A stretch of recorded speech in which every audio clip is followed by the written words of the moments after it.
Hello and welcome to the Social Workers Rise podcast.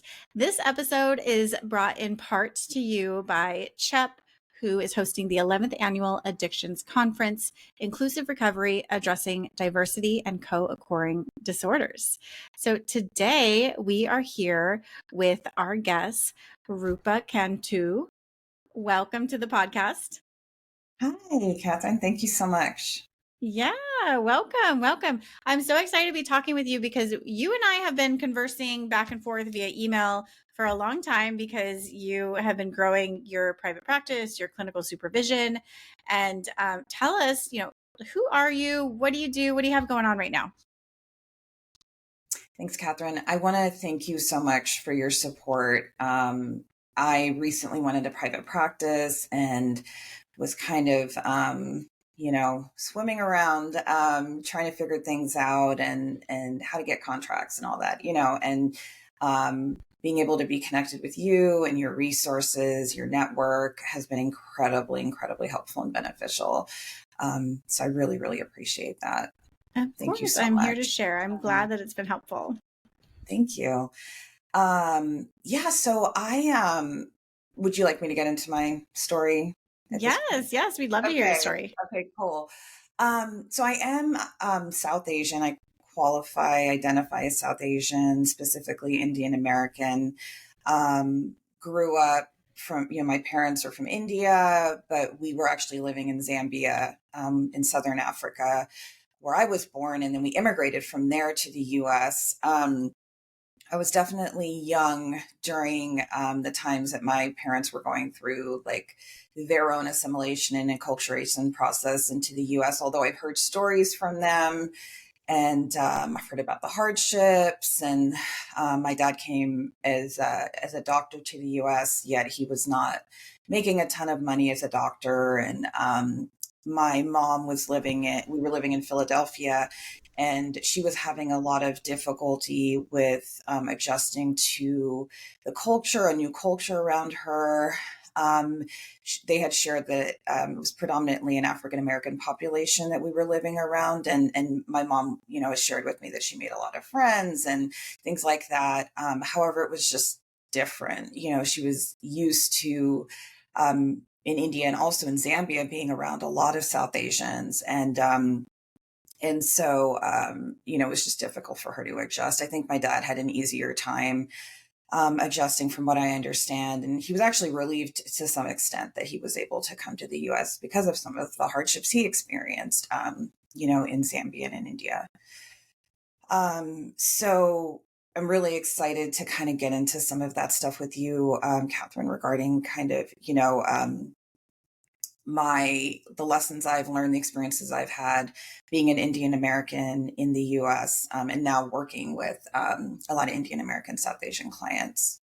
Yes, definitely. And a very unique story as far as, where you're coming from, but not unique experiences, because I know that a lot of listeners have come from different places and their families may not quite understand mental health or like what they're doing for their job.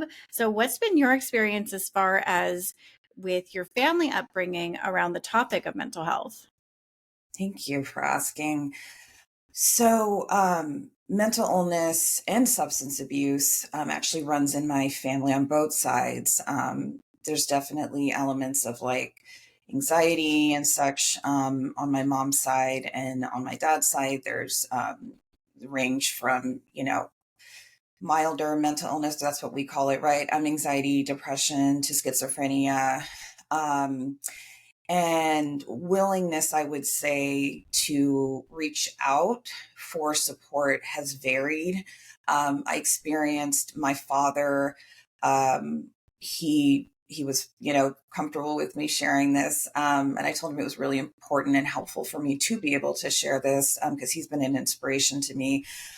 He struggled with alcoholism and in and out of Alcoholics Anonymous, and also struggled with depression, and sought treatment for both. And my father's been sober for several decades from alcohol, and he's been successfully treated for depression. And I did have and grow up close to family who suffered and were less willing to seek treatment. And I experienced the chaos of being around that growing up, an untreated person. And it was difficult, and it contributed to the trauma that I've developed and had to overcome in my own life. And so I think I've seen it across the board. When I was ready to look at some of my own issues, I knew where to go. Thankfully, I suffered from similar issues as my father. Alcoholism, other addictions, mental illness, things like that. And I'm really grateful that when I realized some of these things in my teens, that both my mom and my dad had been in recovery. My mom had been in recovery from being married to my father, who's an alcoholic, and she went through her own recovery around that, and they were able to share with me that there were resources and supports for me, and I guess I'm really grateful that I didn't experience a stigma myself too strongly. The places that I went to for support were very helpful and willing to to provide me with what I needed. My therapists were not all, they weren't necessarily South Asian. But I have had some, and which has been great. And I can kind of get into that a little bit too, what my experience was what that has been like. And also my experience has been as a provider serving the South Asian community. Yeah, well, thank you so much for sharing your story and for being open and honest and vulnerable with us. I know that takes a lot of courage and a lot of work too to get to the place of healing that we can now talk about it and learn from it. So you mentioned what you had experienced within your family. I'm wondering, now that you are a therapist and working with a lot of different people, what do you see as some current challenges that you've seen related to mental health in the South Asian community? Yes, thank you for asking. Interestingly enough, I entered the social work world with the desire to work with underrepresented communities, including the South Asian community. And I've been able to do that via working in India for 6 months. I worked at a mental health NGO there doing clinical research. And then most recently, since I've entered into private practice, I've had quite a few referrals from members of the South Asian community. Some of the challenges that I have seen include just, seeking out at all, seeking out mental health treatment at all. Many of my clients were in therapy for the first time, shared with me, because I've asked, kind of like, why did you seek me out in particular? And they'll say that, they wanted a South Asian therapist, someone who understands what it is that they're experiencing and have experienced. And so I think that's one thing, finding the right therapist has been kind of something that has been a challenge for many people. I think the comfort in talking about feelings, I noticed some challenges around that, and really practicing patience and empathy on my side with that, because I may have a desire and expectation for my client to share more openly about a particular topic, and I've had to recognize, like, there's reasons that they're not yet there, as many of our clients are not yet where we want them to be, right? We always have to meet a client where they're at. And so I've had to really practice that patience and empathy, and understanding that it can be really difficult to talk about feelings. I noticed some reservations regarding referrals for psychiatric medication, for psychotropic medication. People who are really struggling. I had a client who was really struggling with anxiety, and he's like, and he was just saying that he just didn't want to go the medication route. He was going to do whatever he could to reduce his anxiety along with my support without that. And I did feel like it would have been beneficial to him. And I had to just kind of, again, just practice tolerance and empathy and patience, and meet him where he was at, and continued, to work with him the best I could, to treat his anxiety. I think terminating treatment prematurely can sometimes occur. And I find that that can be due to, I mean, many of the factors that just people in general experience, which is time management and just being pulled in various directions. I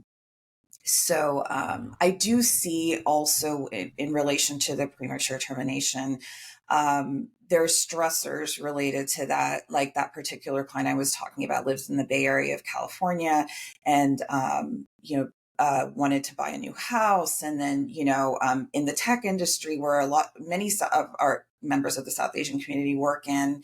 But struggling with job stability and job security, and that kind of predominated and his focus, honestly. And he eventually just stopped showing up to treatment, and I had to terminate. I also notice, and both with my male and female South Asian clients, issues around acculturation, assimilation, feeling really connected to their home country, having immigration difficulties, not able to go back and visit family, not having seen family for over a decade.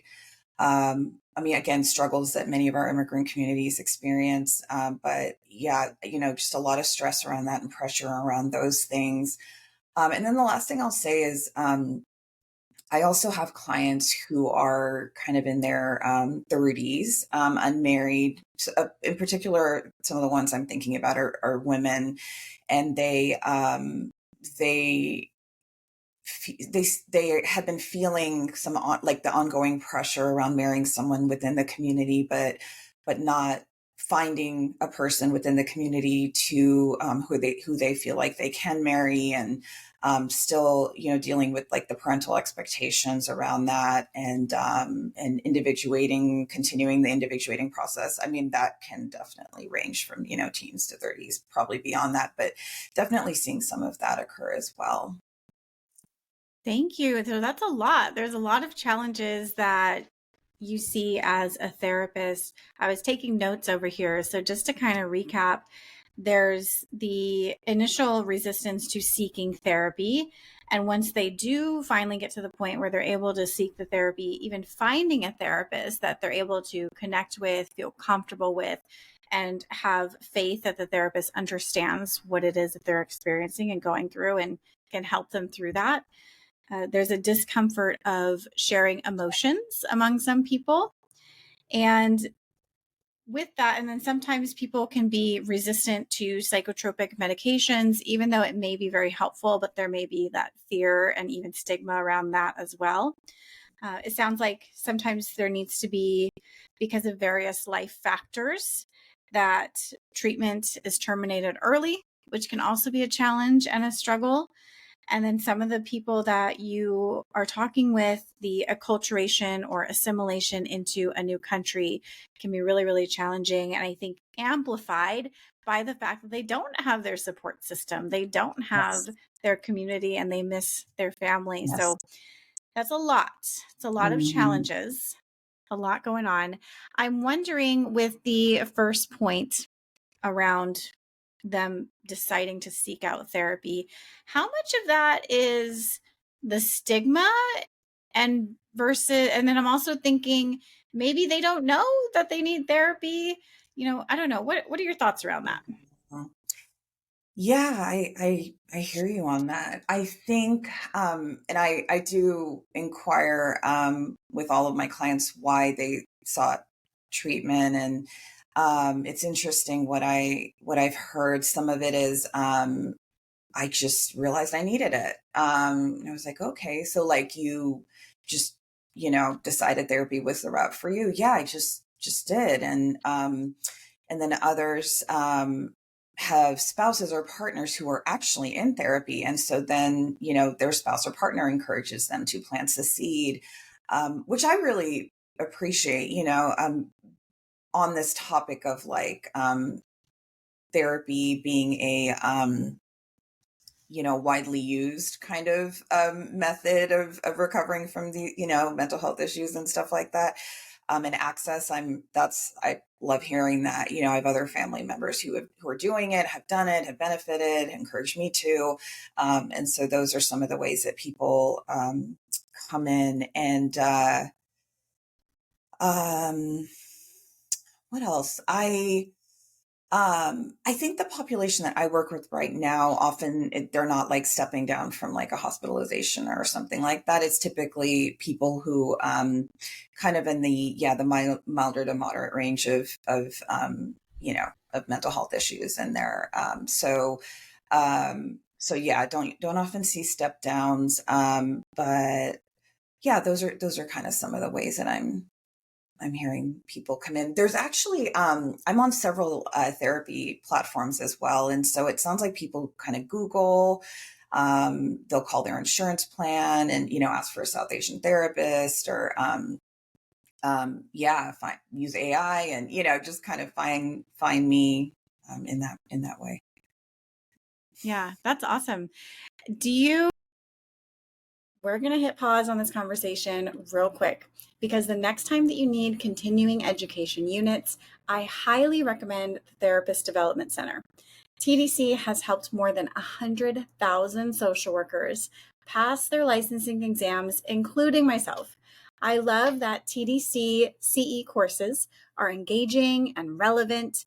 Amanda and her experts give us clear and practical skills that we can immediately apply to our work. Some of my favorites are their Edge of Life Suicide Prevention course, where Amanda shares her personal experiences, and their They Did What? Law and Ethics course that looks at real cases where therapists faced formal disciplinary actions. We are legally required to take continuing education to increase our competence, and most other courses out there don't actually teach the material in a way that we can learn it, but TDC does. Check out the links in the show notes. Do you find, maybe in your own personal experiences, that there's a stigma in the South Asian community around seeking out therapy in the first place?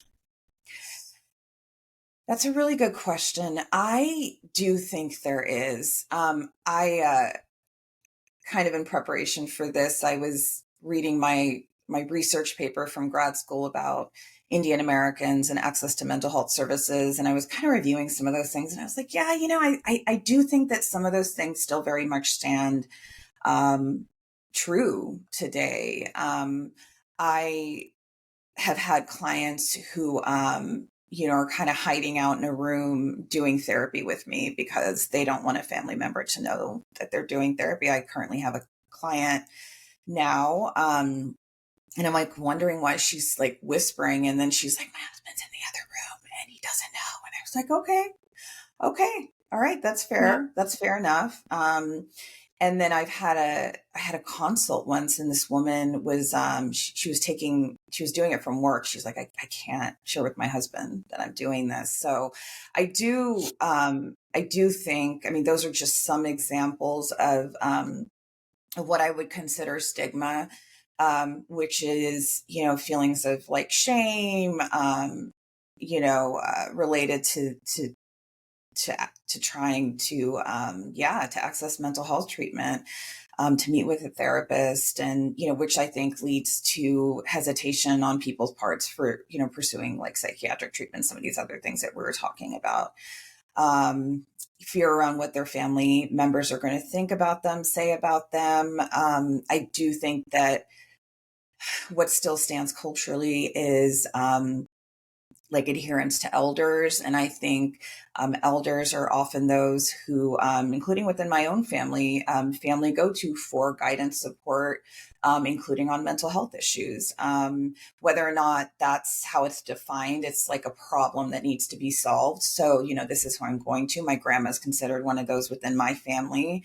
And so that's often what can happen. Also, just the somaticization of mental health issues. I find that people will often go to a doctor, a medical doctor, and to talk about the symptoms that they're having.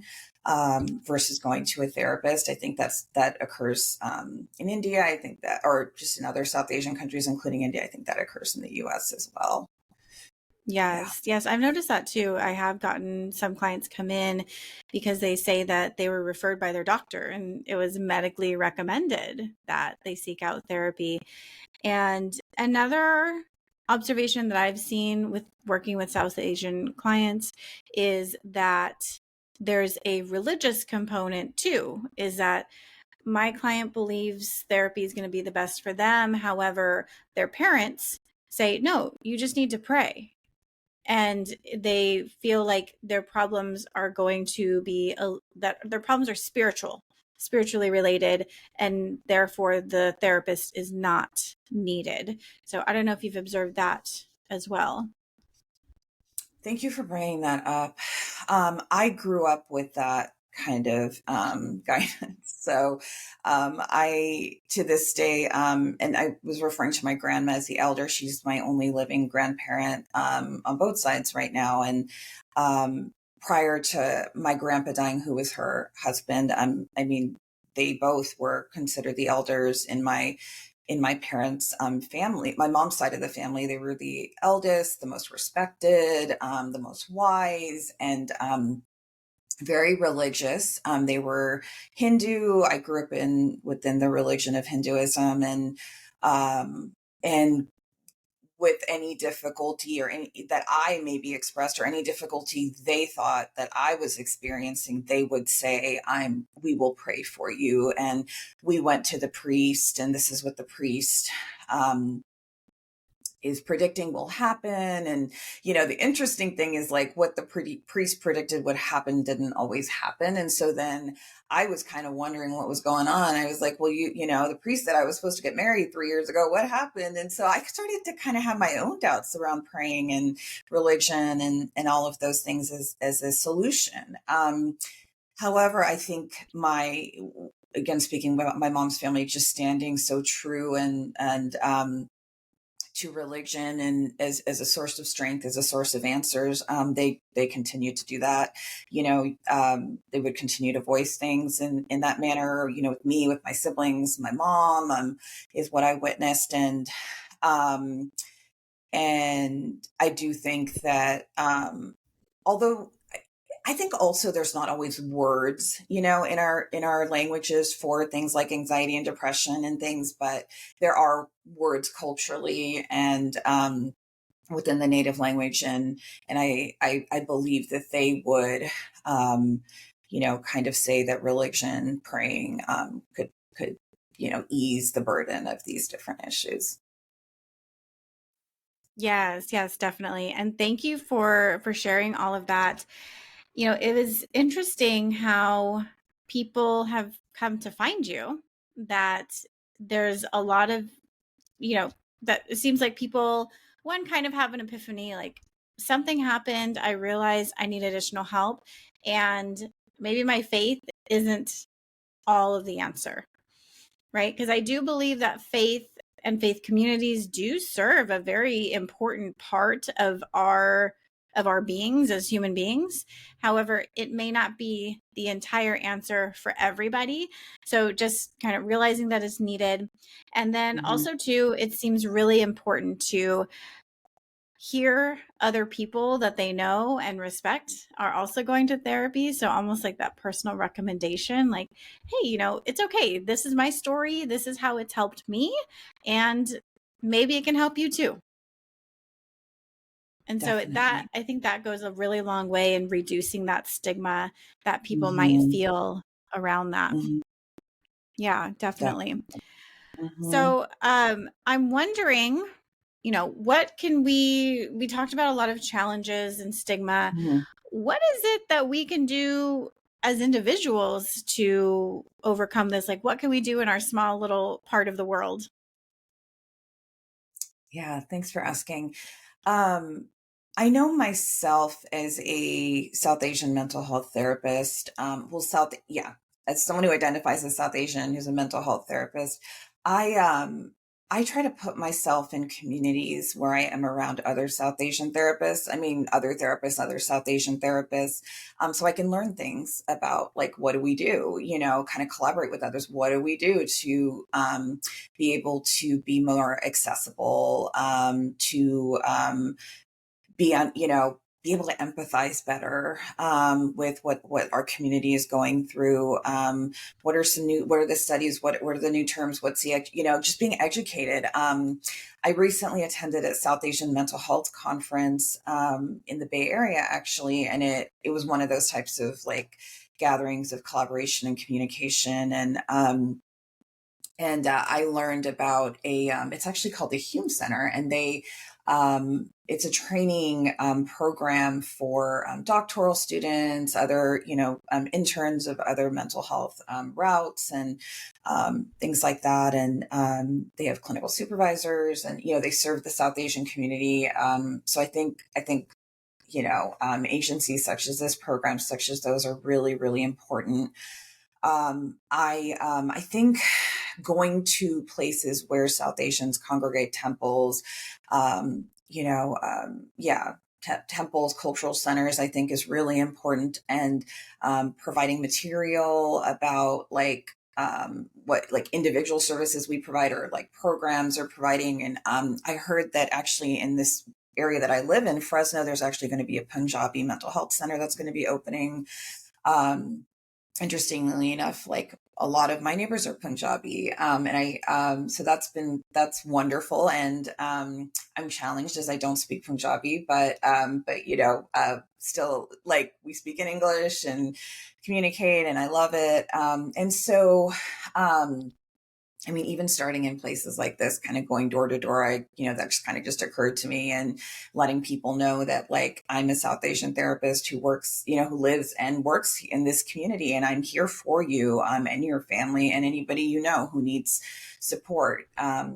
So I think things like that are really important. There are a number of therapy platforms for Asian American therapists. There's actually South Asian mental health therapist platform, which I have been on and advertised my services and things like that as well, which I heard about at that conference I went to. So I think those are some ways that we can reach out and support our community. Awesome. Listener, I hope you took notes, because you just got a whole slew of outreach ideas in order to let the community know that you exist, that you are open for business, and that there is support out there, that they don't have to be struggling alone, and even meeting you in person or, via community, it could help also reduce that stigma, like, oh, this person actually seemed pretty normal. I don't know what my prejudice is against therapists, but it can help to just meet people Right. in real life, and that they can see and talk to you and know that you're a real person, and know that you're not, I don't know, whatever prejudice they have, and if they feel comfortable with you, goes a really, really long way. So if you need to rewind this and listen to this podcast again, definitely do so. If there is somebody that you feel would benefit from hearing this information, from hearing these stories, Yeah. please, please, please share this podcast with them. So, Okay.